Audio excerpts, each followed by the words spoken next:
7 ciri malaikat yang menyamar menjadi manusia. Nomor 6 sangat mudah dikenali. Malaikat merupakan makhluk yang mulia karena senantiasa patut menjalankan perintah Allah Subhanahu wa Ta'ala. Namun, ada beberapa tanda dan ciri malaikat yang menyamar menjadi manusia.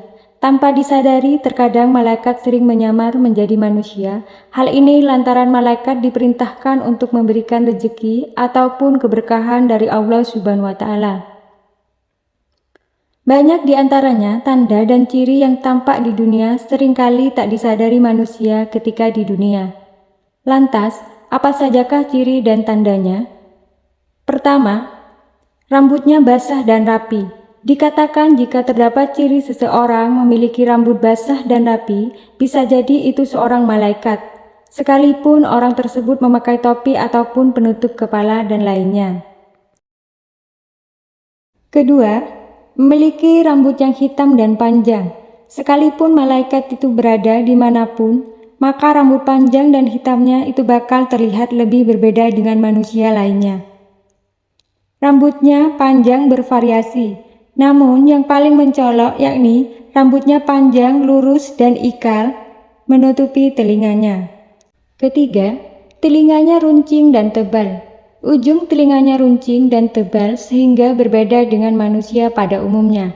Namun, hal ini sulit dilihat karena telinganya selalu ditutupi rambut yang panjang, sehingga banyak manusia yang tidak menyadari karena telinga yang menjadi ciri khasnya ini tak mudah untuk dilihat oleh kasat mata. Keempat, tak memiliki garis tangan. Ciri selanjutnya yakni malaikat yang menyamar menjadi manusia tak memiliki garis tangan seperti manusia pada umumnya. Telapak tangannya ini akan terlihat rata dan halus, tidak memiliki garis tangan. Garis di telapak tangan malaikat hanya terlihat pada jari-jarinya. Karenanya, jari-jari tersebut dijadikan sebagai tempat zikir kepada Allah Subhanahu wa Ta'ala. Kelima, tak memiliki kerutan di kaki dan di tangannya. Malaikat yang menyamar menjadi manusia tidak memiliki kerutan di kaki dan tangannya. Keenam, lekuk tubuhnya sedikit membengkuk. Bentuk malaikat yang menyamar akan terlihat membengkuk atau membungkuk tubuhnya dan cenderung bungkuk. Hal ini lantaran malaikat menahan ribuan sayapnya sehingga saat berjalan tubuhnya terlihat sedikit membungkuk. Ketujuh, mulutnya tak berhenti mengucapkan sesuatu. Ciri selanjutnya yaitu malaikat senantiasa berzikir kepada Allah Subhanahu wa Ta'ala sehingga lisannya tak berhenti selalu menyebut dan mengagungkan kebesaran Allah Subhanahu wa Ta'ala. Sebagaimana diketahui bahwa malaikat adalah salah satu makhluk ciptaan Allah Subhanahu wa Ta'ala selain manusia dan jin. Berbeda dengan manusia dan jin, malaikat diciptakan tanpa memiliki hawa nafsu. Malaikat yang diciptakan dari cahaya ini memiliki tugas masing-masing yang diberikan oleh Allah Subhanahu wa Ta'ala. Sama seperti jin, malaikat tidak bisa dilihat oleh manusia biasa kecuali hanya Nabi Muhammad SAW. Namun dalam kehidupan ini, manusia hidup berdampingan dengan malaikat. Sebab ada malaikat yang diutus Allah Subhanahu wa Ta'ala untuk melihat segala bentuk perbuatan manusia. Misalnya, malaikat Mikail yang membawa rezeki, malaikat Israel mencabut nyawa, dan lainnya. Meski manusia tidak bisa melihat dan berkomunikasi langsung dengan malaikat, bukan berarti luput dari pengawasannya. Sebab malaikat mendapat kelebihan yang diberikan Allah Subhanahu wa Ta'ala untuk tujuan tertentu.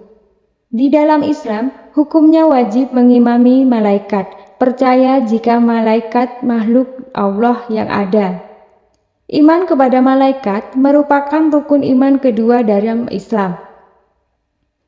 Tentu kita penasaran bagaimana wujud dari malaikat ini. Kisah malaikat Jibril saat menyamar menjadi manusia. Kisah malaikat Jibril datang ke bumi dengan menyamar sebagai manusia terabadikan dalam hadis yang dikisahkan Umar bin Khattab radhiyallahu anhu.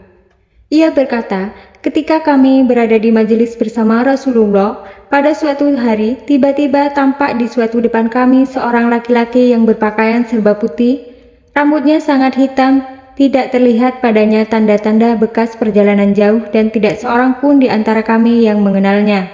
Mengutip Taufik Husmaniyah dalam buku Akidah Akhlak, Umar bercerita, lelaki misterius tersebut kemudian duduk di hadapan Rasulullah SAW dan menyandarkan lututnya pada lutut Rasulullah, lalu meletakkan tangannya di atas paha Rasulullah. Lelaki itu berkata, "Hai Muhammad, beritahukan kepadaku tentang Islam." Segera Rasulullah SAW menjawab, "Islam itu engkau bersaksi bahwa sesungguhnya tiada Tuhan selain Allah, dan sesungguhnya Muhammad itu utusan Allah Subhanahu wa Ta'ala. Dirimu mendirikan sholat, mengeluarkan zakat, berpuasa ketika bulan Ramadan, dan mengerjakan ibadah haji ke Baitullah Makkah jika engkau mampu melakukannya." Laki-laki asing itu lalu menjawab, "Engkau benar." Umar dan para sahabat pun mengaku heran, sebab lelaki itu bertanya lalu membenarkan jawaban dari Rasulullah. Sosok misterius itu berkata lagi, "Beritahukan kepadaku tentang iman." Rasulullah menjawab, "Engkau beriman kepada Allah Subhanahu wa Ta'ala, kepada para malaikatnya, kitab-kitabnya, kepada utusan-utusannya, kepada hari kiamat, dan kepada takdir yang baik maupun buruk." Lagi-lagi laki-laki asing tadi berkata, "Engkau benar." Lalu ia berkata lagi, "Beritahukan kepadaku tentang ihsan." Rasulullah SAW kemudian menjawab lagi, "Engkau beribadah pada Allah Subhanahu wa Ta'ala seakan-akan engkau melihatnya. Jika engkau tidak melihatnya, sesungguhnya Dia pasti melihatmu." Orang misterius tersebut segera berkata lagi, "Beritahukan kepadaku tentang kiamat." Rasulullah SAW menjawab, "Orang yang ditanya itu tidak lebih tahu dari yang bertanya." Namun lelaki itu malah bertanya lagi, "Beritahukan kepadaku mengenai tanda-tandanya."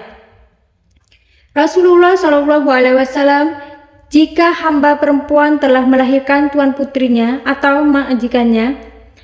Rasulullah SAW menjawab, "Jika hamba perempuan telah melahirkan tuan putrinya atau majikannya, jika engkau melihat orang-orang yang tidak beralas kaki, tidak berbaju, miskin, dan pengembala kambing, berlomba-lombalah mendirikan bangunan." Kemudian pergilah ia sang lelaki misterius tersebut. Sebaiknya Umar memilih tetap tinggal. Beberapa lama kemudian Rasulullah SAW berkata kepada Umar, "Wahai Umar, tahukah engkau siapa yang bertanya itu?" Umar menjawab, "Allah Subhanahu wa Ta'ala dan Rasulnya lebih mengetahui." Rasulullah SAW lalu menjelaskan, "Ia adalah Jibril. Dia datang untuk mengajarkan kepadamu tentang agama kepadamu." Hadis riwayat Muslim. Tentang iman, Islam, dan ihsan. Iman, Islam, dan ihsan adalah kerangka dasar dari ajaran Islam.